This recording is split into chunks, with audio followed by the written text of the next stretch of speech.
কত বুড়া বুড়া মানুষ পানির বোতল নিয়ে দাঁড়ায়, হাফিজ ভাই একটু দম করে দেন, বাসায় রুগী অসুস্থ। চিন্তা করি মানুষটা যদি জানতো আমি বড় অপরাধী গুনাহগার, আল্লাহর আদালতের আসামি, জীবনে আমার কাছে পানি পড়ার জন্য আসতো না। কি পরিমাণ সম্মান আল্লাহ তাআলা দান করেছেন। মানুষ যেই পরিমাণ ভক্তি আর শ্রদ্ধা করে ওই পরিমাণ আমি মাওলার কাছে ভালো হইতে পারছি কিনা একটু হিসাব মিলানো দরকার। ও যুবকেরা, ও পর্দার আড়ালের আম্মা জানেরা, বৃদ্ধ বাবাজিরা, ছাত্র ভাইরা, আল্লাহর কাছে একটু নিজেকে নিয়ে ভাবার দরকার। কয়দিন আর দুনিয়াতে বাহাদুরি করব? কত ছাত্র পানির নিচে পড়িয়া মারা গেল, গাড়ির নিচে অ্যাক্সিডেন্টে মারা গেল। কয়দিন আর দুনিয়াতে বাহাদুরি করবা? ও যুবক, তোমার যৌবনের বাহাদুরি বেশি দিন থাকবে না। ওই সাদা কাপুনে প্যাকেট হয়ে গেলে সব ধ্বংস হয়ে যাবে। ও আল্লাহর বান্দারা, ওই অন্ধকার কবরে গুণের মানুষ যদি হইয়া যাও, প্রশ্নের জবাবগুলো আল্লাহর পক্ষ থেকে আসান হয়ে যাবে। আর যদি গুণের মানুষ না হইয়া যদি গুনাহগার হইয়া কবরে যাই, ও আল্লাহর বান্দারা, ও যুবক, আজকে যদি প্যান্ট শার্ট টাই লাগায় রাস্তায় চলতাম, কেউ আমারে বাধা দিত না। ও আল্লাহর বান্দারা, এই টুপির কারণে মাথা গরম, দাড়ির কারণে যৌবনের ভাব চলে যায়, লম্বা জামাটা পরার কারণে শরীর গরম লাগে। তোমার থেকে কম বুঝি না রে বাবা, এরপরও কেন টুপি ফালাই না, দাড়ি ফালাই না, নামাজ সারি না? সামনে শীতের দিন আসতেছে, ভোর রাত্রে ফজরের সময় ঠান্ডা পানি দিয়া ওযু বানাইয়া নামাজ পড়তে কত কষ্ট রে বাবা, এরপরও এক ওয়াক্ত নামাজ বাদ দেই না। মনে মনে ভাবি, যদি আমি নামাজ না পড়ি, আমি তো সব সময় বয়ানেও বলি মানুষের প্রতি মানুষের ভালোবাসা এটা অন্তরে তৈরি হয়, অন্তর ধরাও যায় না, দেখাও যায় না। তাহলে অন্তর কন্ট্রোল করেন আমার আল্লাহ।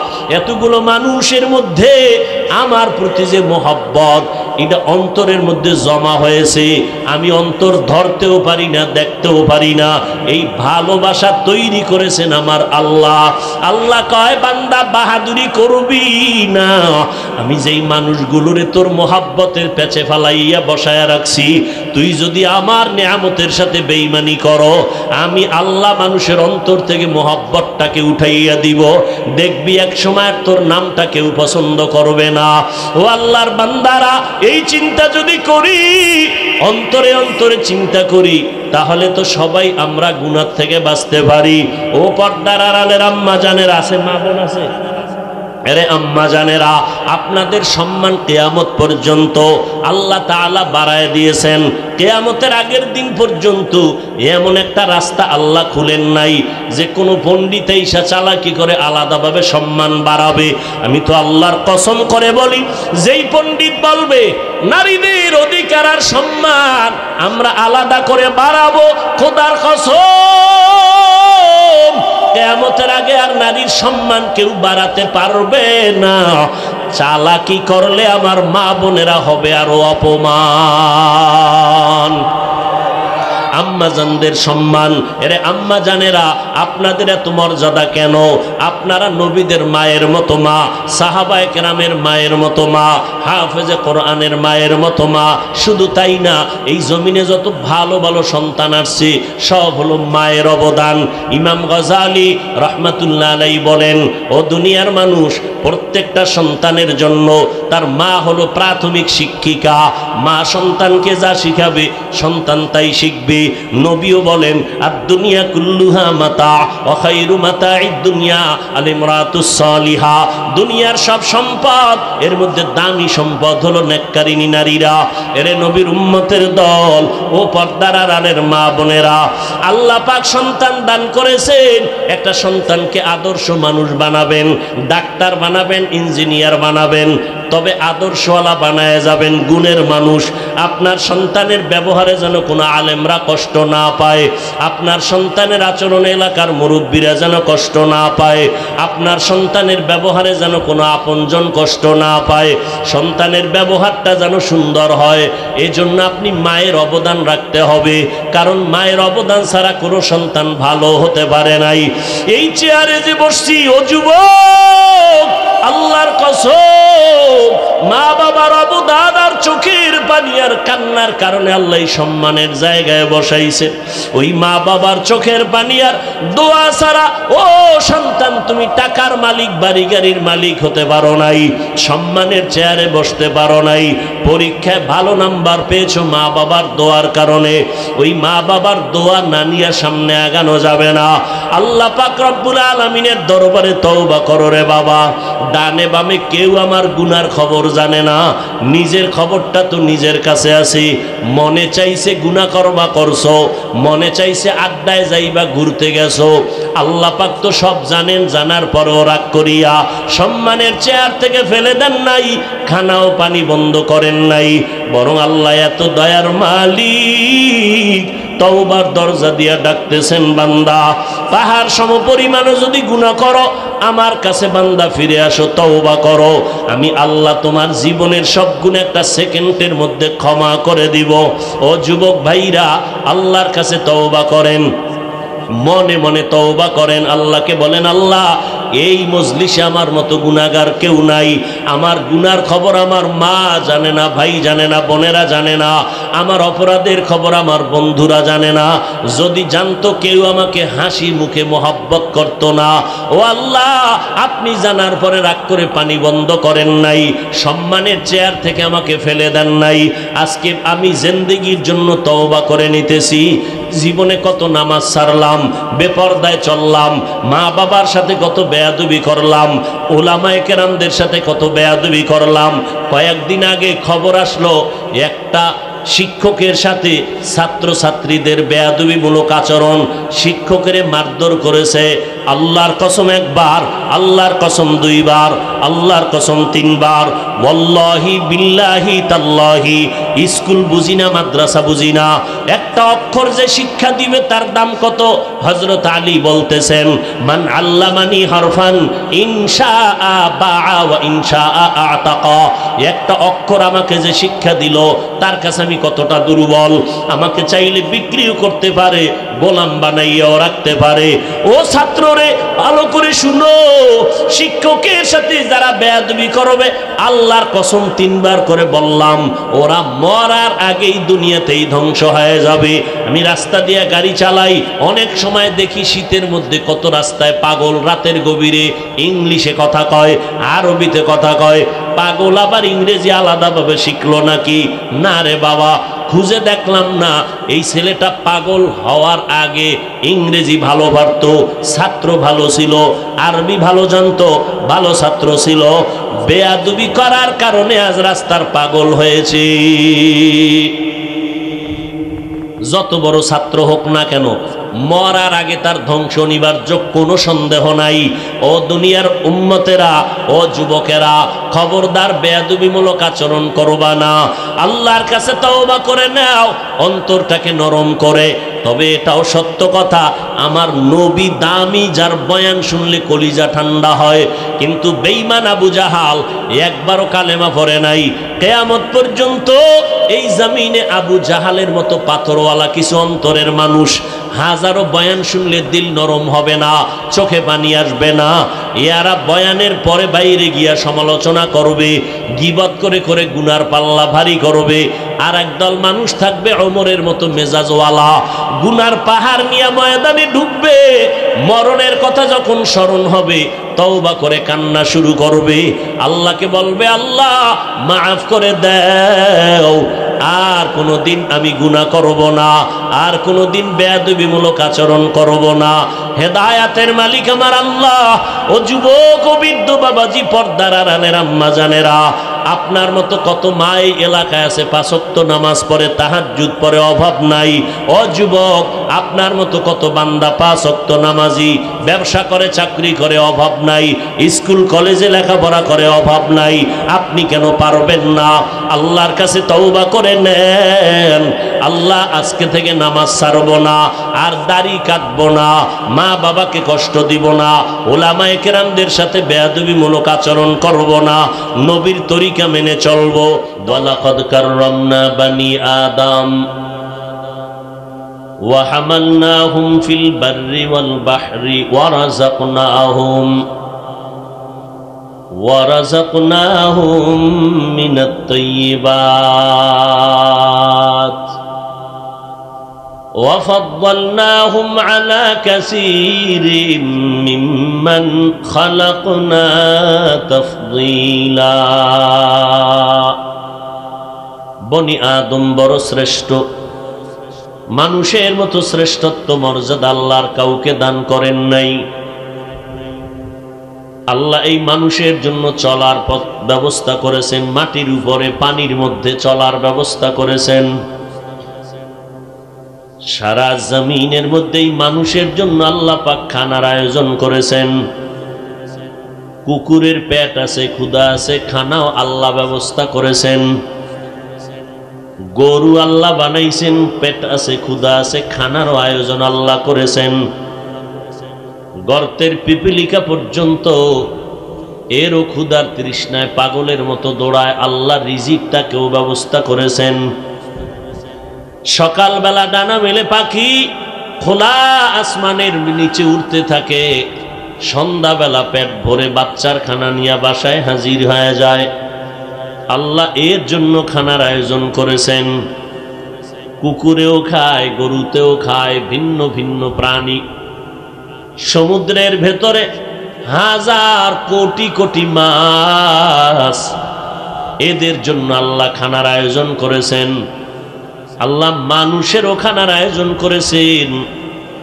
মানুষের খানাটা হলো সৃষ্টির শ্রেষ্ঠ এবং পিওর হালাল খানা।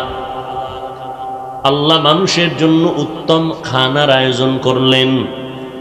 যত খানা মানুষকে দিয়েছেন কাভার করে দিয়েছেন, কারণ নজর পড়ে যেন ক্ষতিগ্রস্ত না হয়।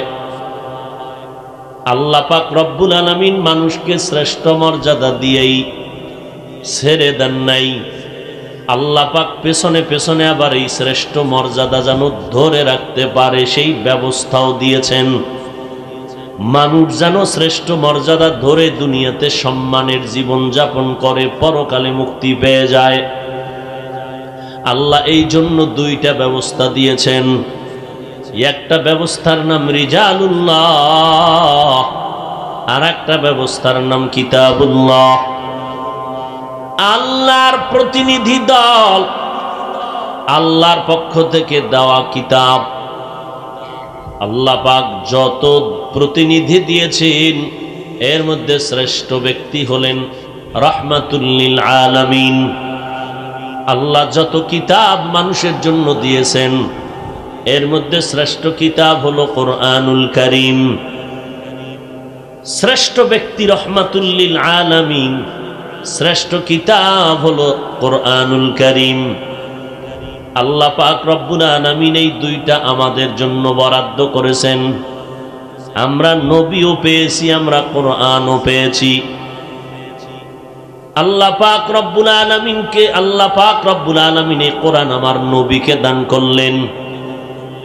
আমার নবীর কাছে কোরআন আসা পর্যন্ত নবী চুপ, কোনো দাওয়াতের কাজ করেন না। দীর্ঘ 40 বছর পর আমার নবীকে আল্লাহ কোরআনুল কারীম দান করলেন। 40 বছর পর। কারণ আল্লাহ পাক আমার নবীর মাধ্যমে কিয়ামত পর্যন্ত আনেওয়ালা উম্মতের জন্য একটা প্রেসক্রিপশন তৈরি করে দিলেন। কিয়ামত পর্যন্ত কারো তন্ত্র কারো মন্ত্র দিয়া দুনিয়া চলবে না, জিন্দেগি চলবে না। কিয়ামত পর্যন্ত একটা প্রেসক্রিপশন আল্লাহ দিয়েছেন মদিনাওয়ালা নবীর মাধ্যমে। এই প্রেসক্রিপশন যারা ফলো করে চলবে তারা দুনিয়াতেও সম্মান পাবে, আখিরাতেও মুক্তি পেয়ে যাবে। নবীজিও বিদায় বেলা চ্যালেঞ্জ করে বলে গেলেন, ক্বালান নবিয়্যু সাল্লাল্লাহু আলাইহি ওয়া আলিহি ওয়াসাল্লাম, তারাকতু ফীকুম আমরাইন লান তাদিল্লু মা তামাসসাকতুম বিহিমা কিতাবাল্লাহি ওয়া সুন্নাত রাসূলি। ও উম্মতের দল, আমি নবী বিদায় বেলা দুটো জিনিস রেখে গেলাম। দুই জিনিস যদি আঁকড়াইয়া ধরো কোনোদিন সম্মান নষ্ট হবে না, লাইনচ্যুত হবে না, পথভ্রষ্ট হবে না। এক নাম্বার আল্লাহর দেওয়া কিতাব কোরআন, দ্বিতীয় হলো আমি মুহাম্মদের আদর্শ সুন্নত।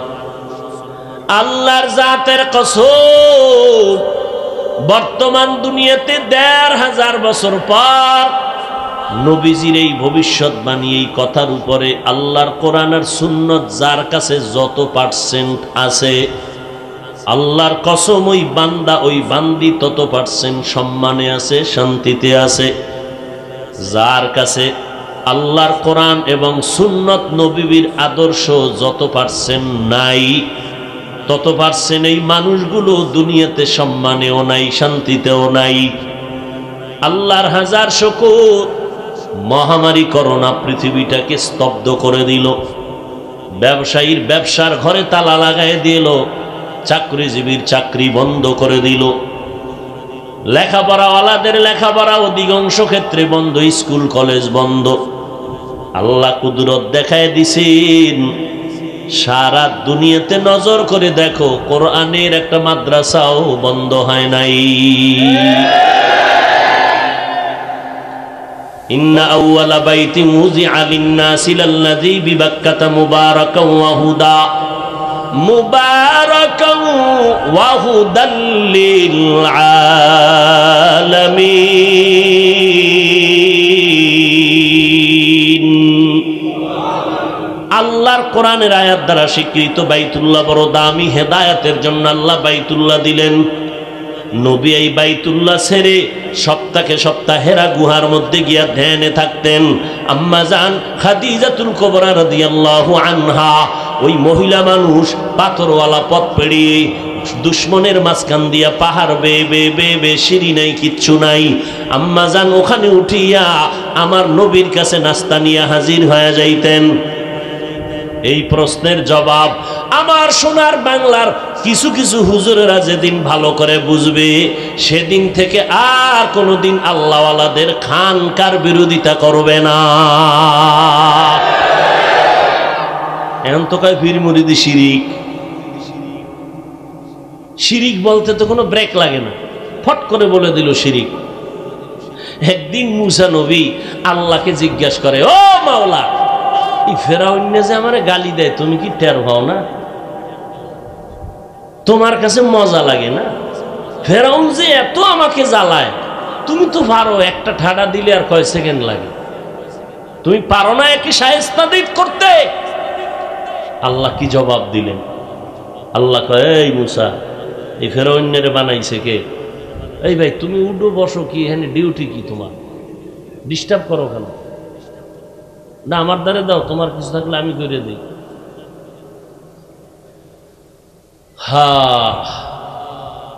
আল্লাহ কয়, ও মুসা, ফেরাউনের রিজিক কে দেয়? আল্লাহ আপনি। এদিকে খেয়াল করেন, সব দিয়ে গেছি। ফেরাউনের খানা কে দেয়? ও আল্লাহ আপনি দেন। ফেরাউনের এই হায়াত কে দিছে? আপনি। ফেরাউনের এই সম্মান, এই যে টাকা পয়সা ধন দৌলত কে দিছে? আপনি। আল্লাহ ডেকে বলেন, রে মুসা, যেই ফেরাউনের আমি বানাইলাম, আমার দেওয়া পানি, আমার দেওয়া রিজিক সব আমি আল্লাহর দেওয়া পাওয়ার পর, যেই ফেরাউন বেঈমান আমি আল্লাহকে গালি দেয়, ওই বেঈমান তুমি মুসাকে গালি দেওয়া কোনো ব্যাপার না। যেই ফেরাউন আমার দেখাইয়া আমারই গাইলে, ওই ফেরাউন ওই তোমারে গালি দেওয়াটা বিষয় হইল? আমার আল্লাহর দেওয়া নেয়ামত, বাতাস, সূর্যের আলো, পানি সব ভোগ করিয়া আমার সোনার বাংলায় দাঁড়াইয়া যেই মুসলমান আমার আল্লাহর বিরোধিতা করে, নবীর বিরোধিতা করে, সুন্নতের ডাইরেক্ট জবাই করে দেয়, টুপিওয়ালাকে পছন্দ করে না, নিজেও দাড়ি রাখে না, যারা দাড়ি রাখে তাদেরও পছন্দ করে না, নিজেও হালাল খায় না, যারা হালাল খায় তাদেরও পছন্দ করে না, নিজেও কোরআন পড়ে না, যারা কোরআনের মাদ্রাসার দিকে আগায় তাদেরও পছন্দ করে না। এই সমস্ত মানুষ আল্লাহর বিরোধিতা করে, নবীর বিরোধিতা করতে গিয়া এক পর্যায়ে আলেম ওলামাদের বিরোধিতা করে।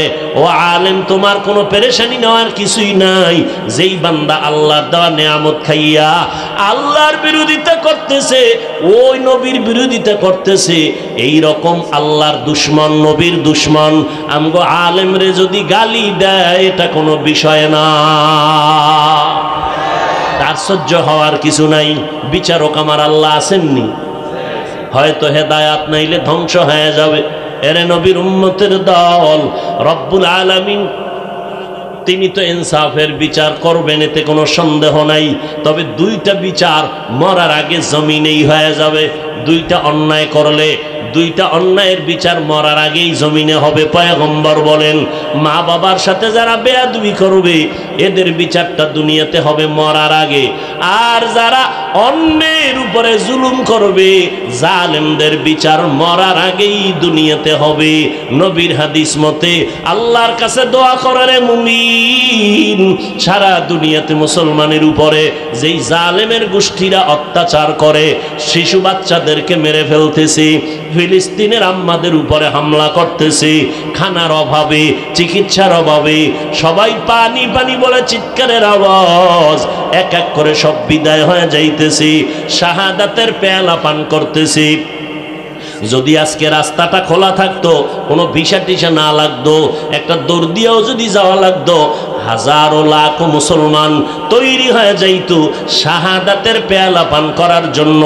কাফনের কাফন নিয়ে ফিলিস্তিনের ময়দানে হাজির হয়ে যেত।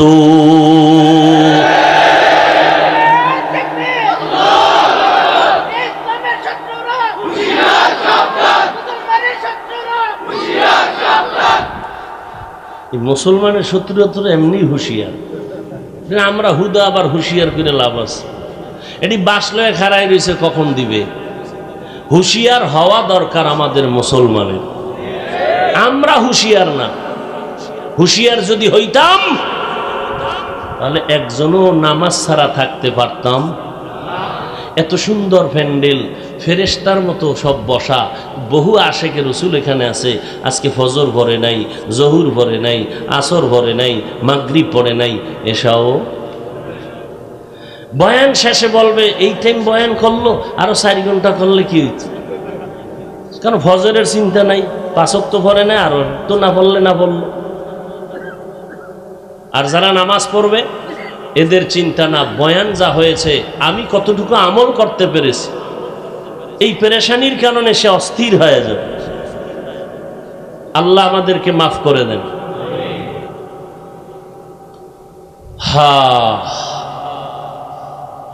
আফসুস, কোন দিকে কথা বলবো? সর্বাঙ্গে ঘা, ঔষধ দেব কোথা? তাবলিগলারা মসজিদে ডাকতেছে, আসেন তালিম হবে। খুব বুঝে শুনে আমাকে জবাব দিবেন। ওখানে কি অন্য দলের লোক যাবে? যাবে? চরমনার হিসাবের লোক যদি ডাক দেয় আসেন এখানে জিকির হবে, অন্য লাইনের লোক যাবে? খুব বুঝে জবাব দেন, যাবেন। বিএমপি ওয়ালারা যদি সমাবেশ দেয় আওয়ামী লীগ যাবে? আওয়ামী লীগ ওয়ালারা ডাকলে বিএমপি যাবে? কথা বলেন।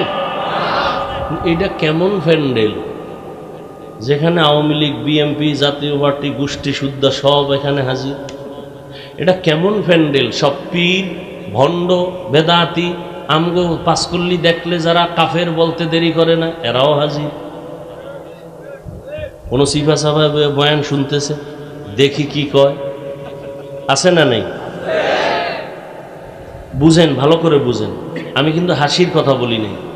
তাবলিগলারা ডাকলে অন্য লোক যায় না, চরমনাইওয়ালারা ডাকলে তাদের লাইনের লোক ছাড়া ভিন্ন কেউ যায় না, আওয়ামী লীগের লোক ডাকলে তাদের দল ছাড়া অন্য লোক যায় না। এটা কেমন প্যান্ডেল যেখানে সব দলের লোক হাজির, সব লাইনের লোক এখানে আসছে? এটা কেমন প্যান্ডেল? এটা চিন্তা করতে হবে প্রত্যেক বক্তাকে। এরা আমার মাস্তানিতে কেউ আসে নাই, কেউ আসে নাই, আমার আল্লাহ তাদের পাঠাইছেন। কেন পাঠাইছেন? আমি বেতের বাড়ি আর জুতার বাড়ি দেব এই জন্য? মুসা নবী ফেরাউনের দাওয়াত দিতে যায়, খুব খেয়াল করেন ছাত্র ভাইরা। আল্লাহ তো জানে ফেরাউন জীবনে কালেমা পড়ত না। ভাই আছে সাথে, কে কে? হারুন আলাইহিস সালাম। যখন যায় ফেরাউন জীবনেও কালেমা পড়বে না, আল্লাহ জানেননি। এরপর আল্লাহ উপদেশটা কি দিলেন? ফাকুলা লাহু কাওলান লাইয়িনান লাআল্লাহু ইয়াতাযাক্কারু আও ইয়াখশা। এই মুসা নবী, আমি জানি ফেরাউন জীবনে কালেমা পড়বে না, কিন্তু আপনি যাইয়া নরম ভাষায় কথা বলবেন, আদবের সাথে দাওয়াত দিবেন। আদবের সাথে দাওয়াত দিলে দুইটা উপকার হবে। এক নাম্বার, হয়তো বান্দা চিন্তা করবে কি কইল, একটু ভাববে, মোরাকাবা করবে, ধ্যান করবে, অথবা অন্তরের মধ্যে ভয় শুরু হয়ে যাবে, উল্টা পাল্টা করলে তো দুনিয়ায় শাস্তি না হয় পরকালে। এই দুইটা ফায়দা হবে যদি আপনি আদবের সাথে দাওয়াত দেন। মুসা নবী, সে একজন নবী, কত দামি নবী, তারে আদব শিখাইতে হবে। আল্লাহ নিজে বলেন আদবের সাথে দাওয়াত দিবেন। দাওয়াতের আদব কি? জবানের কথার মধ্যে নরম থাকতে হবে, গরম কোনো কথা বলা যাবে না, নরম কথা বলবেন। এই যে এতগুলো মানুষ এখানে আসছে, আওয়ামী লীগ করে, ওই লোকটা আমার দলের ব্যানারে আসে নাই, কোনো মানুষ আমার দলীয় ব্যানারে আসে নাই, আমার পাঁচকল্লি টুপি দেখে আসে নাই, আমার চেহারা দেখার জন্য আসে নাই। সব লাইনের লোকগুলো, বুড়া ছোট ছোট বাচ্চাগুলো এখানে আসছে। সব লাইনের মানুষ এখানে আসার একটা কারণ, আল্লাহর মোহাব্বত, রসুলের মোহাব্বতের কারণে এখানে আসছে। এই উম্মতগুলোকে সুন্দরভাবে বুঝাইয়া জান্নাতের পথ দেখাও। এদের আল্লাহ পাঠাইছেন, এরা আল্লাহর গোলাম। পাকিস্তানের মুফতি শফি রহমাতুল্লাহ আলাই, তিনি এই কথায় লিখতেছেন, ফাকুলা লাহু কাওলান লাইয়িনান লাআল্লাহু ইয়াতাযাক্কারু আও ইয়াখশা। মুসা নবীর আল্লাহ ফেরাউনের কাছে পাঠাইয়া যখন দাওয়াত দিলেন, উপদেশ দিলেন, ও দুনিয়ার বক্তারা, পাকিস্তানের মুফতি শফি রহমাতুল্লাহ আলাই বলেন, তকি উসমানী সাহেব দামাত বারাকাতুহুমের আব্বা জান বলে, এই দুনিয়ার দায়ী যারা, বক্তা যারা, তোমরা কি মুসা নবীর থেকে বড় দায়ী হয়ে গেছো? তোমরা যারা শ্রোতাদেরকে বয়ান করতেছো, এরা কি সব ফেরাউনের থেকে খারাপ? কত মজার কথা। বক্তা সাহেব, তুমি কি মুসা নবীর থেকে বড় দামি বক্তা? যাদেরকে আমরা বয়ান করতেছি এই ময়দানের ভিতরে, আর কি ফেরাউনের থেকে খারাপ? বলেন না কেন? চিন্তা করা যায়। আর একজনের মায়ের ভূত আমার একটু কথা শুনবে, এগো টাকায় আমি চলি, আমার টাকায় এরা কেউ চলে না। এদের টাকায় মাদ্রাসা চলে, এদের টাকায় মসজিদ চলে, এরা আল্লাহর গোলাম। এদেরকে আমি ইচ্ছা রকম ধমক দেওয়ার অধিকার আমাকে তো আল্লাহ দেন নাই। ফাবিমা রাহমাতিম মিনাল্লাহি লিনতা লাহুম ওয়ালাউ কুনতা ফাদ্দান গালিযাল কলবি লানফাদ্দু মিন হাওলিক। আমার আল্লাহ নবীকে বলতেছেন, নবী, শ্রেষ্ঠ নবী, যার কোনো তুলনা নাই। ওই নবী নজর দিলে কলবটা বাঁকা থাকলে সোজা হয়ে যায় নজরের কারণে। قال النبي صلى الله عليه وآله وسلم اتقوا فراسة المؤمن فإنه ينظر بنور الله। আল্লাহর কিছু বান্দা জমিনে আছে মুমিন, এদের অন্তরের পাওয়ার এত বেশি, তোমরা সবাই সাবধান। তুমি চোখ দিয়া যা দেখো, ওই আল্লাহর বান্দা বিশেষ পাওয়ার ওয়ালারা অনেক কিছু দেখতে পায়, নিজের চামড়ার চোখে দেখে না, আমার মাওলার দেওয়া নূরের আলো দিয়া তারা দেখতে পায়। অতএব সাবধান, আউলিয়া কেরামদের সাথে বেয়াদবি করা যাবে না। নবী আপনার অন্তর যদি একটু শক্ত হইতো, বাঁকা হইতো, মানুষ দলে দলে ভেঙে যাইত, কিন্তু আপনার নরম অন্তর, আপনার দিল এত বড় অন্তরের মালিক আপনি, আপনার ব্যবহার এত সুন্দর, যেই কারণে দলে দলে দুশ্মন আইসাও কালেমা পড়ে মুসলমান হয়ে যায়। শুধু দাওয়াত দেওয়া কাজ না, নবী একদিকে দিনের বেলা পাও ধরে ধরে মানুষকে দাওয়াত দিতেছেন, হকের পক্ষে ডাকতেছেন। রাতের বেলা নবী ঘুমান না, আল্লাহর কাছে সেজদায় পড়ে কাঁদতেছেন, আল্লাহ উম্মতের হেদায়াত দাও। ওমরের জন্য দোয়া করতেছেন, আল্লাহ পাক রব্বুল আলামিনের কাছে কান্নাকাটি করতেছেন। মায়ার নবী, আল্লাহ পাক রব্বুল আলামিন আমার নবীর দোয়া কবুল করেন, আর দলে দলে বিধর্মীকে কালেমার পতাকা তলে ঢুকায়া দিতেছেন। আমার নবী কোরআন পাইছেন, দাওয়াত শুরু করলেন 40-এর পরে। এর আগে কখনো দাওয়াত দেন না, নামাজের দাওয়াত, রোজার দাওয়াত। এইবার নবী দায়িত্ব পালন করা শুরু করলেন। নবীর যত দায়িত্ব, এই জমিনে উম্মতকে জান্নাতের পথ দেখানোর সিরিয়ালে কর্মসূচি কয়েকটার মধ্যে প্রথম কর্মসূচি ইয়াতলু আলাইহিম আয়াতিহি ওয়া ইউযাক্কিহিম। 1 নাম্বার কর্মসূচি কোরআন তেলাওয়াত উম্মতের করবে আর শোনাবে আর শিখাবে। 2 নাম্বার কর্মসূচি মানুষের অন্তরটাকে গুনাহ থেকে পবিত্র বানাবে। মানুষের কোরআন তেলাওয়াত শিখানো যেমন আল্লাহর বিধান ফরজ, এবং মানুষের অন্তরকে গুনাহমুক্ত করাইয়া দেওয়া এটা আল্লাহর বিধান ফরজ। এইবার আমি আরেকটু কথা বলবো 5 মিনিট এই বিষয়ে।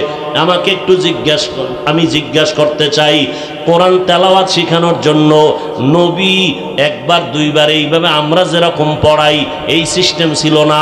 নবী হাত দিয়া ধরছেন তো অ্যাকশন শুরু হয়ে গেছে। নবী মোহাব্বতের নজরে তাকাইছেন, কলবের ব্যাটারি চার্জ হয়ে গেছে ফুল 1 সেকেন্ডের মধ্যে।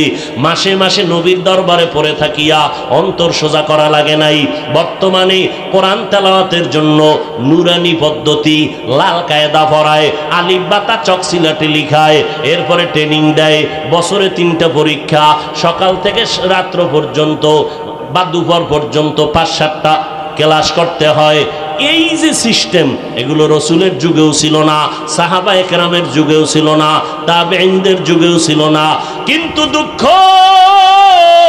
আমার সোনার বাংলায় একজন টুপিওয়ালা মাওলানাকেও আজ পাইলাম না মাইকের সামনে দাঁড়াইয়া বলছে, এই নুরানিওয়ালারা মাদ্রাসা বন্ধ করো। কারণ নবীর যুগে নুরানি টুরানি ছিল না, লাল কায়দাও ছিল না, চকসিলাটে লেখার পদ্ধতি ছিল না, এটি কোরআন হাদিসে নাই, বন্ধ করো, এগুলো বেদাত। বলছে কোনো টুপিওয়ালা? কেন বলে নাই? ভালো করে বুঝবেন, ওই সব টুপিওয়ালার অন্তরের মধ্যে ঢুকে গেছে। লাল কায়দা ফরক আর কালা কায়দা ফরাক না কেন, এই কোরআনের মাকসাদ হলো উম্মত যেন সহজে কোরআন শুদ্ধ করে শিখতে পারে। মাকসাদ হলো কোরআন শিখানো। এই জন্য কেউ কিছু বলে না, আল্লাহর বিধান উম্মতের কোরআন তেলাওয়াত শিখাও, কোরআন শিক্ষা দাও। নবীর যুগের নতুন কিছু নিয়ম কানুন করিয়া ওলামায়ে কেরাম উম্মতের সহজে কোরআন শিক্ষার ব্যবস্থা করেছেন। বিরোধিতা কেন করে না? তো এটার দ্বারা উম্মতের উপকার হয়, আল্লাহর কোরআন সহজে শিখতে পারে। কিন্তু দুঃখ, যেই আল্লাহর বিধান কোরআন তেলাওয়াত শিখানো, সেই আল্লাহর দ্বিতীয় বিধান উম্মতের অন্তর থেকে গুনাহ মুক্ত করাও। এইবার মুক্ত করাইতে গিয়া আমার নবী সকালে জিকির করো বলেন নাই, সন্ধ্যাবেলা জিকির করো বলেন নাই, তাবলিগের মতো 6 উসুলের ব্যবস্থা করো তাও বলেন নাই। বর্তমানে নতুন নতুন ব্যবস্থা, পীর সাহেবরা বলেন সকালে আসন দিয়ে বসো, জিকির করো, সন্ধ্যাবেলা জিকির করো, তাবলিগওয়ালারা কয় 6 উসুলের দাওয়াতের কাজ করো, এই উসুলের উপরের জীবনটারে গড়াও। এইবার একদল টুপিওয়ালা মাঠে ময়দানে নাইমা কয়, এই উসুল টুসুল রসুলের যুগে ছিল না, এই জিকির টিকির নবীর যুগে ছিল না, বন্ধ করে দাও, এগুলো বেদাত, পীর মুরিদি শিরিক। বিষয়টা কি? নুরানি কায়দার বিরুদ্ধে ফতুয়া আসলো না, নুরানি মাদ্রাসার বিরুদ্ধে ফতুয়া আসলো না, মক্তবের বিরুদ্ধে ফতুয়া আসলো না, নবীর যুগে নাই, বন্ধ করো, কেউ বলে নাই। আর এই আল্লাহওয়ালাদের সিস্টেম মানুষের অন্তর থেকে গুনাহ মুক্ত করানো, সিস্টেমটার বিরুদ্ধে কেন ফতোয়া? ওখানে কেন না দিয়ে এখানে কেন দেয়? এর একমাত্র কারণ, দেখতে নারী চলন বাঁকা। এই নুরানি মাদ্রাসা নবীর যুগে ছিল না? ছিল? কথা বলেন না কেন? এটার বিরুদ্ধে কোনো ফতুয়া দিছে কোনো হুজুর? তাহলে এখানে আইসা লাল কায়দা পড়াইয়া নতুন সিস্টেমে উম্মতকে কোরআন শিখাইতেছে, এটা মাইনা নিতে পারছে। পীর সাহেব যারা খাঁটি আল্লাহওয়ালা, তাবলিগ, এরা যে সিস্টেম দিছে, এর দ্বারা কি মানুষ গুনার দিকে যায় না, গুনাহ মুক্ত হয়? তো উদ্দেশ্য তো একই, কলবকে গুনাহ থেকে পবিত্র বানানো। শুধু মাদ্রাসা নয়, জেনারেল লাইনের বহু আল্লাহর বান্দা, RAB, army, police, BDR, OC, DC, SP, ওকিল, ব্যারিস্টার, 5 ওয়াক্ত নামাজ পড়ে, দাড়ি লম্বা, গলায় পাগড়ি লাগানো, লম্বা জামা পরা, বিচারপতি হইয়া চেয়ারে বসে বিচার করে, ওকিল, ব্যারিস্টার, এরপরে প্রফেসর, অভাব নাই। তাবলিগের কারণে এই লাইনে আসছে। পীর মুরিদি যারা আল্লাহওয়ালা তাদের লাইনে নানুপুর, উজানি, চরমনাই সহ আল্লাহওয়ালাদের সোহবত পাইয়া বহু জেনারেল লাইনের মানুষ দিনের পথে আসছে। এরপর আমি সারা বাংলাদেশে বলি, একজন পণ্ডিত যদি দাঁড়ায় বলতে পারেন তাবলিগ করার কারণে আমগো এলাকার মানুষগুলো জাহান্নামের দিকে যাইতেছে, আগে নামাজ পড়তো এখন নামাজ পড়ে না, আগে পর্দা করতো তাবলিগে যাওয়ার পরে পর্দা করে না, একটা প্রমাণ দাও আমি তাবলিগের বিরুদ্ধে বয়ান শুরু করব। একটা প্রমাণও আজ পর্যন্ত কেউ দিতে পারে নাই। অতএব এখানে ঈশা উল্টা পাল্টা কেন ফতুয়া? অন্তরের ভেতরে তাদের ঝামেলা। আল্লাহ হেদায়াত দান করেন।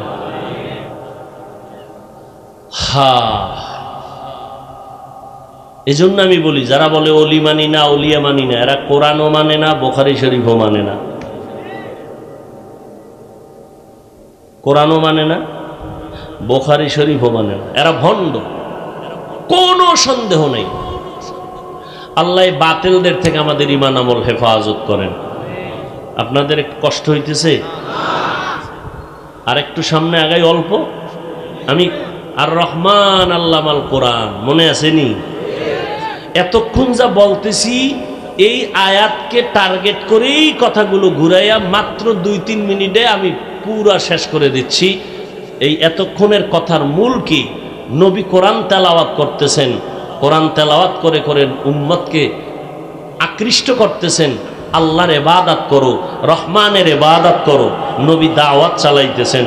মুশরিকরা কয় একবার কও আল্লাহর ইবাদত করব, একবার বলো রহমানের ইবাদত করব। আল্লাহ কয়জন রে? বলে আল্লাহ তো একজন। তো একবার বলো আল্লাহ, একবার বলো রহমান। মানির রহমান, রহমান কে? আল্লাহ রহমানের পরিচয় দিয়ে আয়াত নাজিল করে বললেন, আর রহমান আল্লামাল কুরআন। রহমান হলেন তিনি, কোরআন শিক্ষা দিলেন যিনি, মানুষ সৃষ্টি করলেন যিনি, তিনি হলেন রহমান। বয়ান শিখাইলেন যিনি, তিনি হলেন রহমান। এবার ভালো করে খেয়াল করেন আল্লাহ কি বললেন। আমি এমন রহমান আল্লামাল কোরআন, আগে কোরআন শিখাইছি, খলাকাল ইনসান, পরে মানুষ বানাইছি। একটু চিন্তা করে দেখেন, আমরা দুনিয়াতে আসছি আগে, কোরআন শিখছি পরে। আর আল্লাহ কয় না না, আমি আগে কোরআন শিখাইছি, পরে মানুষ সৃষ্টি করছি। আল্লাহ উল্টা বললেন কেন? ফাইলুল হাকিম লা ইয়াখনু আনিল হিকমা। হাকিমের কোনো কাজ হিকমত থেকে খালি না, জ্ঞানীদের কোনো কাজ কথা জ্ঞান থেকে শূন্য না। আল্লাহ উল্টা কেন বললেন? আল্লাহর আদালতে মুফাসসিরিনে কেরাম বলেন সব মানুষের মূল্য নাই। আল্লাহর কাছে একদল মানুষ নাজাত পাবে, বাকি মানুষগুলো জাহান্নামে যাবে। বংশগত মানুষ জাহান্নামে যাবে, গুণের মানুষ যারা হবে এরা জান্নাত পাবে। আদম নবীর বংশে যাদের জন্ম তারা বংশগত মানুষ। জন্মগত মানুষ আমার জন্মগত বাবার ঔরসে আমার জন্ম, আমি জন্মগত মানুষ। আল্লাহর কাছে বংশগত মানুষের কোনো মূল্য নাই, আল্লাহর কাছে জন্মগত মানুষের কোনো মূল্য নাই। আল্লাহর কাছে একমাত্র গুণের মানুষের বড় দাম। এরা দুনিয়াতেও দামি, আখিরাতেও দামি, গুণের মানুষ। আল্লাহ বলেন আমি এজন্য কোরআন শিখাইছি, এরপরে মানুষ বানাইছি। গুণের মানুষ, গুণের মানুষরাই জান্নাত পাবে। আল্লাহ এই কথা বলে বুঝাইলেন আমি সব মানুষকে দুনিয়াতে পাঠাইছি ঠিক, সবার জন্য জান্নাত দিব না, জাহান্নামও বানায় রাখলাম। এবার জানা দরকার গুণের মানুষ কেমনে হওয়া যায়। বংশগত মানুষ তো হয়েই গেলাম, জন্মগত মানুষের সার্টিফিকেটও পাইলাম। গুণের মানুষ যতক্ষণ পর্যন্ত হতে পারবো না ততক্ষণ পর্যন্ত সম্মানের চেয়ার আমার থাকবে না, আখিরাতে আমার জাহান্নাম ছাড়া কোনো উপায় নাই। গুণের মানুষ কেমনে হবে? গুণের মানুষ কারে কয়? যেই জিনিসটা বানানেওয়ালা যেই কাজের জন্য বানায় ওই কাজটা হলো ওই জিনিসের গুণ। মাইকওয়ালা বানানোর সময় মাইক বানাইছে আওয়াজ দেওয়ার জন্য, আওয়াজ দেওয়া মাইকের গুণ। বাতিওয়ালা বাতি বানাইছে আলো দেওয়ার জন্য, আলো দেওয়াটা বাতির গুণ। পাখাওয়ালা পাখা বানাইছে বাতাস দেওয়ার জন্য, বাতাস দেওয়া পাখার গুণ। কি মাইকের গুণ কি? বাতির গুণ কি? পাখার গুণ কি? মাইক যদি আওয়াজ না দেয় বলবে ফেলে দাও, এটা গুণের মাইক না। বাতি যদি আলো না দেয় ফেলে দাও, এটা গুণের বাতি না। পাখা যদি বাতাস না দেয় ফেলে দাও, এটা গুণের পাখা না। এর যেই জিনিসটা যেই কাজের জন্য বানানো হয় ওই কাজটাই হলো ওই জিনিসের গুণ। মাইক বানাইছে আওয়াজের কাজের জন্য, আওয়াজ দেওয়া মাইকের গুণ। বাতি বানাইছে আলো দেওয়ার কাজে ব্যবহার করার জন্য, আলো দেওয়া বাতির গুণ। পাখা বানাইছে বাতাসের কাজে ব্যবহারের জন্য, বাতাস দেওয়া পাখার গুণ। মানুষ বানাইছেন কেন? বিড়ি টানার জন্য। ওয়ামা খালাকতুল জিন্না ওয়াল ইনসা ইল্লা লিয়াবুদুন। আল্লাহ তাআলা বলেন আমি মানুষ বানাবার একমাত্র কারণ হলো আমার ইবাদত করবে। কি করবে? কার ইবাদত? এবাদত মানে সারা রাত্র তসবিহ টানবেন, দিনের বেলা রোজা রাখবেন না। ব্যবসা করবেন এবাদত, রোজা রাখবেন এবাদত, চাকরি করবেন এবাদত, ডাক্তারি পড়বেন এবাদত, বাথরুমে যাওয়াও এবাদত। হতে হবে দুইটা শর্তের বিনিময়ে। এক নাম্বার, যা করব সব আমার আল্লাহর জন্য, যা করব সব হবে নবীর তরিকায়। নবীর তরিকায় খানা খাবেন ইবাদত, নবীর তরিকায় খানা খাবেন না তাও ইবাদত। নবীর তরিকায় নামাজ পড়া যেমন ইবাদত, নবীর তরিকায় নামাজ পড়বেন না তাও ইবাদত। এই ফতুয়াটা দিয়া যদি চলেই যায় কি খুশি বেনামাজিরা।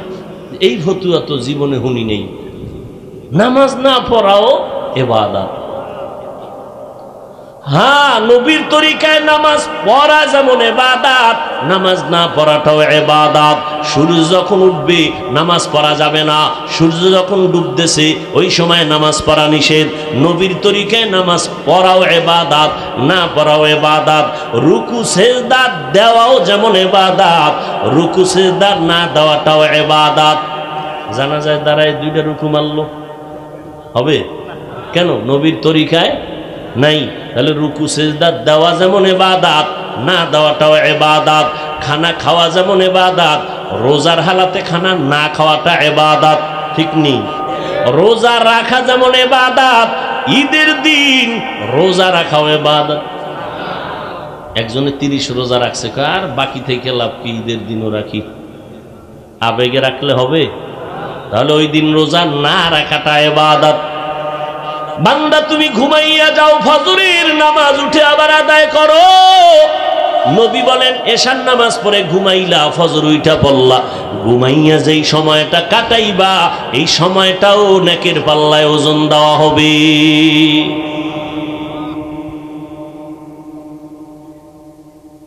সব ইবাদত। হাসি দিবেন তাও ইবাদত, নবীর তরিকায়। নবীর তরিকায় হাসি বুঝেননি? বেআইনের সাথে, শালীর সাথে, বেগানার সাথে। সন্তান মায়ের সাথে হাসো ইবাদত, বাবার সাথে হাসি দাও ইবাদত, স্বামী স্ত্রী হাসো ইবাদত, ওস্তাদ ছাত্র হাসো ইবাদত। বেগানার সাথে হাসবা তো দূরের কথা, সালাম না দেওয়াটা ইবাদত। মায়েরে দেয় না, বুইনেরে দেয় না, স্বাস্থ্য বুইনেরে দেয়, ফুফাতো বুইনেরে দেয়। যেন লাগে না হেন সালাম। বেগানাকে সালাম দেওয়া নিষেধ। একটা সুন্নত শুরু করেন আমল করা, এটা কি সম্ভব? কত সালাম আগে দিয়ে লাইছি। আল্লাহ হেদায়াত দান করুন। আরো জোরে বল। বড় কঠিন, বড় কঠিন, বড় কঠিন। বুঝাবার ভাষা নাই, সময়ও নাই। বুঝাবো কাকে? বুঝবে কে? এরে যুবক, আল্লাহর কাছে কাবিলিয়াতের কোনো মূল্য নাই, আল্লাহর দরবারে কবুলিয়াতের বড় দাম। দুনিয়াওয়ালারা সম্মানের চেয়ারে বসাবার আগে যোগ্যতা যাচাই করে, চেয়ারে যে বসামু তার যোগ্যতা আসেনি। আমার মাওলা যোগ্যতা দেখে না, দুনিয়াওয়ালারা যোগ্যতা দেখে চেয়ার দেয়। আর আমার মালিক রব্বুল আলামিন চেয়ারে বসাইয়া তারপরে যোগ্যতা দেয়। আল্লাহ যদি যোগ্যতা দিয়েই কামিয়াবি দান করতেন তো আফ্রিকার জঙ্গলের বেলালের কপালে হেদায়েত আসতো না। কবুলিয়তের বড় মূল্য। মুফতি আজম ফয়জুল্লাহ রহমাতুল্লাহ আলাইহি নাম শুনছেননি? কবুলিয়তের দরজায় পৌঁছে গেছেন। ইন্তেকাল যখন হবে, অসুস্থ অবস্থায় বিছানায় পড়ে আছেন, অনেক মুহাব্বতের ওলামায়ে কেরাম পাশে আছেন। ডাক্তার দ্রুত গতিতে আনা হলো টেলিস্কোপ যন্ত্রটার এক অংশ কানের মধ্যে নিয়ে ডাক্তার বাকি অংশ মুফতি সাহেব হুজুর রহমাতুল্লাহ আলাইহির সিনার উপরে রাখছেন।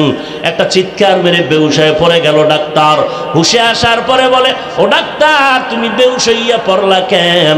ডাক্তার বলে, আল্লাহর জাতের কসম, হাজারো মানুষ আল্লাহর নামের জিকির করলে যেমন আওয়াজ হয়, মুফতি ফয়জুল্লাহর সিনার মধ্যে এইরকম জিকিরের আওয়াজ আমি শুনতে পেয়েছি। আউলিয়ারা কার উকবা ইখতিয়ার, জাহেলারা কার দুনিয়া ইখতিয়ার। মাইলে মোমেন সোয়ে মোমেন মিশাওয়াত, মাইলে কাফের সোয়ে কাফের মিশাওয়াত। মাওলানা হওয়া, মুফতি হওয়া, মুফাসসির হওয়া এটা সফলতা না। আল্লাহর কাছে কবুলিয়তের দরজা পাওয়া এটা হলো সফলতা। আল্লাহ কবুল করছেন কিনা এটা আসল জিনিস। এই জন্যই জান্নাতের টিকিট হাতে পাইয়া আবু বকর নামাজে দাঁড়ায় সারা রাত কানলেন। ওমরের মতো বান্দা জান্নাতের টিকিট হাতে পাইয়া এরপরও কানতেছেন।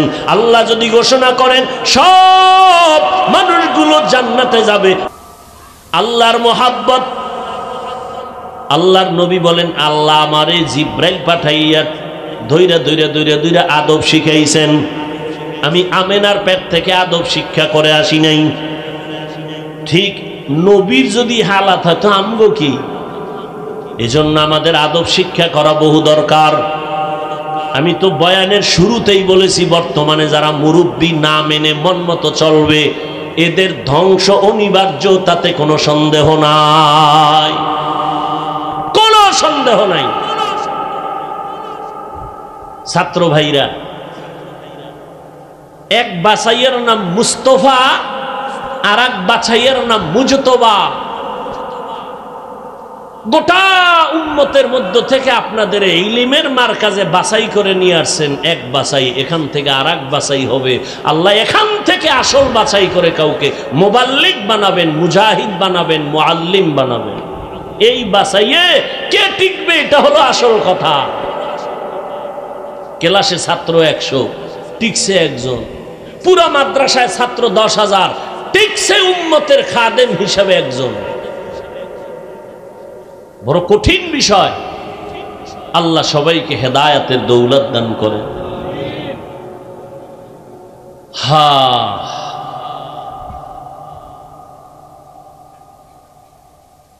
তো মানুষের গুণ কি ভুলে গেছেন? 2 মিনিটে কি মানুষের গুণ কি? মানুষ বানাইছেন কেন? ইবাদতের জন্য। ইবাদত মানুষের গুণ। ইবাদত করব কেমনে? নিয়ম লাগবে না? একজনে মাগরিব নামাজে দাঁড়াইয়া চিন্তা করে 3 রাকাত বেজোর হইরা লাভ কি, আরো 2টা সেজদা মাওলারে দিয়া 4 রাকাত করি, সওয়াব হবে। শুধু গুনাহ না, 4 রাকাত বাদ। চালাকি করলি কেন? দাঁড়া, কানে ধর, দাঁড়ায় নতুন করে কানে দইরা আল্লাহু আকবার বলে নিয়ত কর। ইবাদত হলো মানুষের গুণ। ইবাদত কেমনে করব তার নিয়ম পদ্ধতি শিক্ষার জন্য লাগবে কোরআন আর হাদিস। কোরআন হাদিস লাগবে। কোরআন হাদিস বুঝতে হলে উলামায়ে কেরাম লাগবে। ওলামাদের মাধ্যমে কোরআন হাদিস বুঝা ইবাদত করো তো তুমি গুণের মানুষ। গুণের মানুষের জন্য আল্লাহ জান্নাত বানায় রাখছেন। এই দিকে ইঙ্গিত করে আল্লাহ বলেন, আর রহমান আল্লামাল কোরআন খালাকাল ইনসান। আমি আগে কোরআন শিখাইছি, পরে মানুষ বানাইছি। যারা কোরআনের মাধ্যমে, হাদিসের মাধ্যমে, ওলামায়ে কেরামের মাধ্যমে ইবাদতের নিয়ম শিখা খুশু খুজুর সাথে একাগ্রতার সাথে ইবাদত করবে, তারা গুণের মানুষ। গুণের মানুষের জন্য আমি আল্লাহ জান্নাত বানায় রাখছি। ভাইজান, আমি মানুষ হইছি ঠিকই, গুণের মানুষ হইতে পারলাম কিনা চিন্তার বিষয়। গুণের মানুষ যারা হবেন তারা হাঁটবে আর খাবে, এটা কখনো হবে না। গুণের মানুষ যারা না, যেখানে সেখানে দাঁড়াইয়া প্রস্রাব করে, কেন? লোকটা মানুষ ঠিক, গুণের মানুষ হতে পারে নাই। গুণের মানুষ যারা মানুষের চলাচলের পথে কখনো প্রস্রাব পায়খানা করে না, মানুষকে গালি দেয় না। গুণের মানুষ যারা, তারা হাতটা সুন্দর করে ধুইয়া খানার প্লেটে বসবে, বিসমিল্লাহ বলে খানা শুরু করবে। যারা গুণের মানুষ না, এদের বিসমিল্লাহ নাই, ডান হাত নাই, বাম হাত নাই, মনে যখন যা চায় তাই করবে। গুণের মানুষগুলো মানুষের সাথে দেখা হলে আগে সালাম দিবে, মুস্কি হাসি দিবে, সৎকার সমান সওয়াব আল্লাহ দান করবেন। গুণের মানুষ কখনো বাম হাতে খাবে, পান করবে না। গুণের মানুষগুলো ঘুমাইতে গেলে দরুদ শরীফ পড়বে, ওযু বানাইয়া ঘুমাবে। গুণের মানুষকে কেউ বেঁধে রাখতে পারবে না। আজান হইতে দেরি, আল্লাহর ঘরে কাতারে দাঁড়াইতে দেরি হবে না। গুণের মানুষ হওয়া বড় কঠিন। এই জন্য আল্লাহ পাক রব্বুল আলামিন বলেন, ওই ব্যক্তি বেশি ভালো যার কথার দাওয়াতটা আল্লাহর দিকে হয় এবং নিজেকে দাবি করে আমি একজন মুসলমান, আমি বড় বক্তা, আমি বড় প্রিন্সিপাল, আমি বড় মুফতি সাহেব। এগুলো নকল ঠিকানা। আসল ঠিকানা আমি একজন মুসলমান। আজকে হয়তোবা পরিচয় দিই আমি বড় বক্তা, কিন্তু যেদিন সাদা কাফন আমার রেডি হয়ে যাবে, সাদা কাফনের প্যাকেটে ঢুকে যাব, কে বক্তা, কে শ্রোতা, কে ধনী, কে গরিব, কাফনের উপরে লেখা থাকবে নি বড় হুজুরের লাশ, হ্যাঁ, হাজী সাহেবের লাশ, সব একাকার। রিক্সার ড্রাইভারের লাশটাও যেই কাফনে প্যাকেট করা, রিক্সার মালিকের লাশটাও সেই কাফনের মধ্যে প্যাকেট করা। কে ধনী, কে গরিব, কোনো ভেদাভেদ নাই। এখন একটা পরিচয় এই লাশটার সাথে ব্যবহার হবে, এক পরিচয়, আসল পরিচয়। এইটা বিধর্মী নাকি মুসলমান, এই একটা পরিচয়। এজন্য আল্লাহ কয়, নিজেরে দাবি করে আমি বক্তা, আমি বড় মুফতি, কয় না ইন্নানি মিনাল মুসলিমিন, আমি একজন মুসলমান। এটা আমার বড় পরিচয়, এটা আমার স্থায়ী পরিচয়। কবরে যাওয়ার পরে তুমি কত বড় বক্তা, কত শিক্ষিত, কত এলেমওয়ালা, জিজ্ঞাসা করা হবে না। আল্লাহর পাক রব্বুল আলামিনের ফেরেশতা তিনটা প্রশ্ন করবেন পীর সাহেবকে, মুরিদদেরকে, ওস্তাদ ছাত্র সবাইকে একই প্রশ্ন তিনটা। রবের পরিচয় দাও, ধর্মের পরিচয় দাও, রাহমাতুল লিল আলামিনের পরিচয় দাও। এমন একজন আল্লাহওয়ালা বুজুর্গ পাবেন না যে মরণ পর্যন্ত কান্না ছাড়া আল্লাহর কাছে হাজির হয়ে গেছেন। কান্না বড় দামি এক সম্পদ। গুনার কথা স্মরণ করিয়া আজকে আমাকে কত বড় বক্তা বলিয়া আমাকে মানুষ সম্মান করে। ওই ছাত্রদেরকে আমি মাঝে মাঝে ঢাকায় বইসা মাঝে মাঝে বলি, ও ছাত্ররা, তুমি নুরানি পড়ো, তুমি মক্তবে পড়ো, তুমি নাজেরা পড়ো, তুমি হাফজখানায় পড়ো, কিন্তু আল্লাহ তোমার যতটুকু পড়ছো ততটুকু সম্মান কিন্তু লাইনে লাইনে দিতেছে। তুমি যখন বাড়িতে এক সপ্তাহ ছুটি নিয়ে যাও, আম্মাজান কিন্তু তোমারে হাফেজ সাহেব কইয়া সম্মান করে, আব্বাজান তোমারে কিন্তু হাফেজ সাহেব কইয়া সম্মান করে।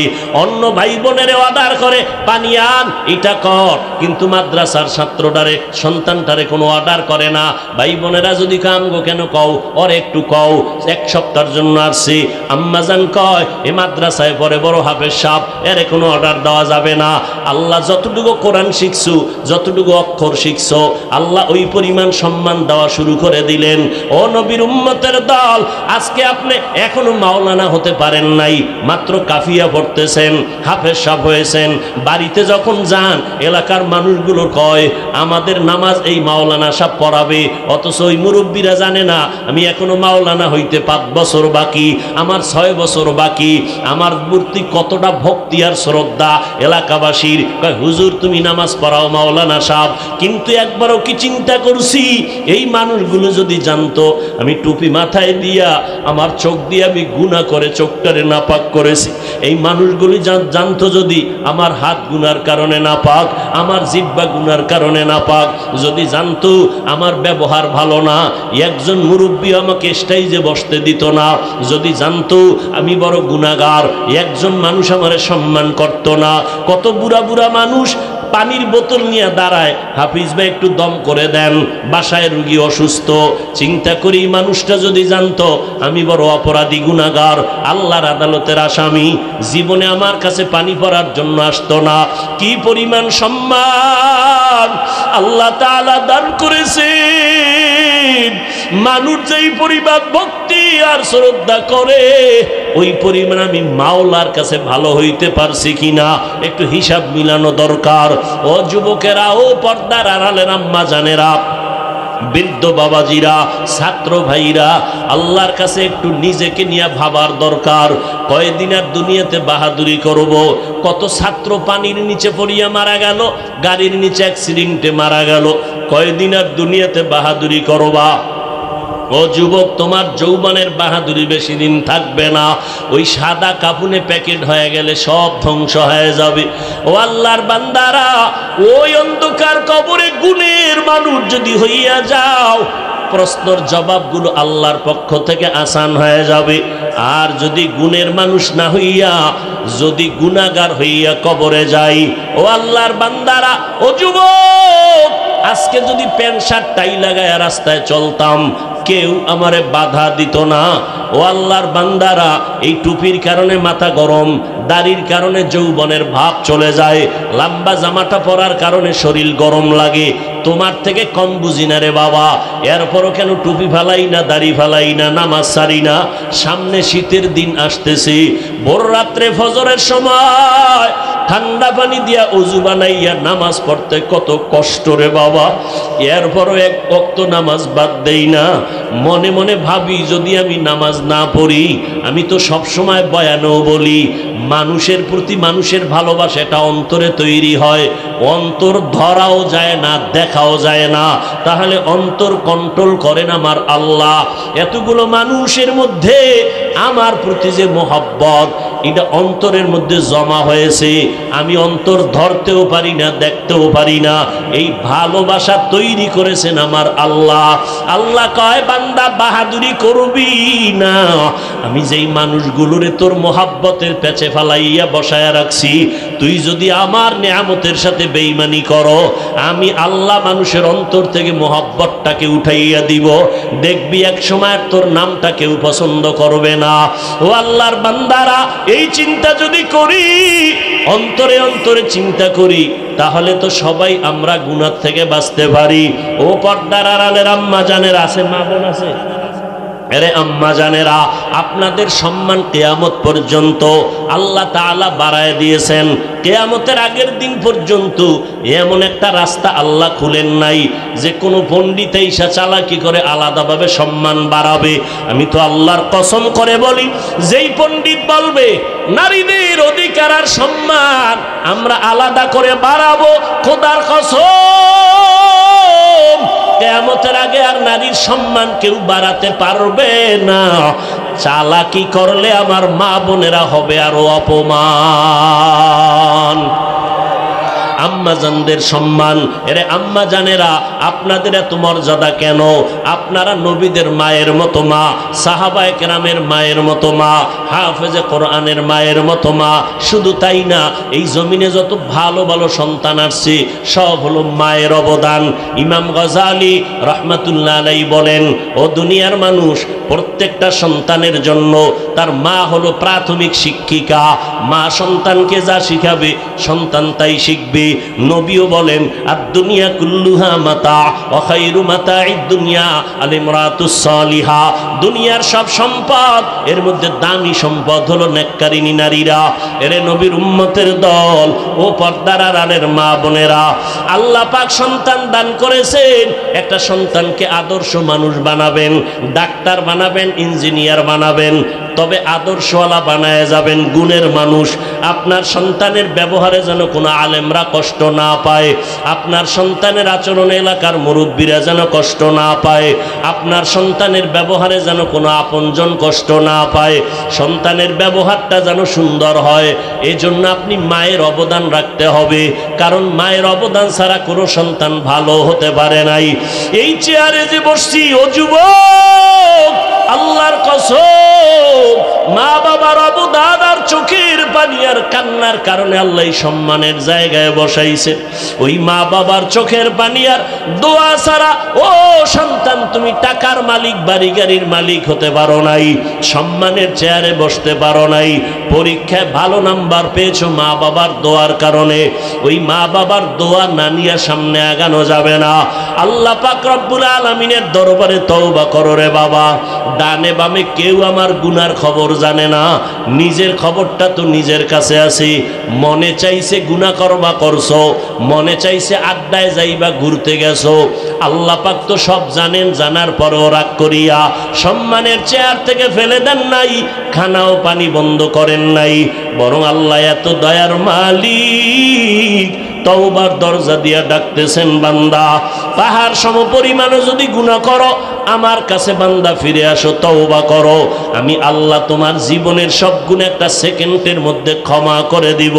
ও যুবক ভাইরা, আল্লাহর কাছে তওবা করেন, মনে মনে তওবা করেন, আল্লাহকে বলেন, আল্লাহ এই মজলিসে আমার মতো গুনাহগার কেউ নাই, আমার গুনার খবর আমার মা জানে না, ভাই জানে না, বোনেরা জানে না, আমার অপরাধের খবর আমার বন্ধুরা জানে না, যদি জানতো কেউ আমাকে হাসি মুখে মোহাব্বত করতো না।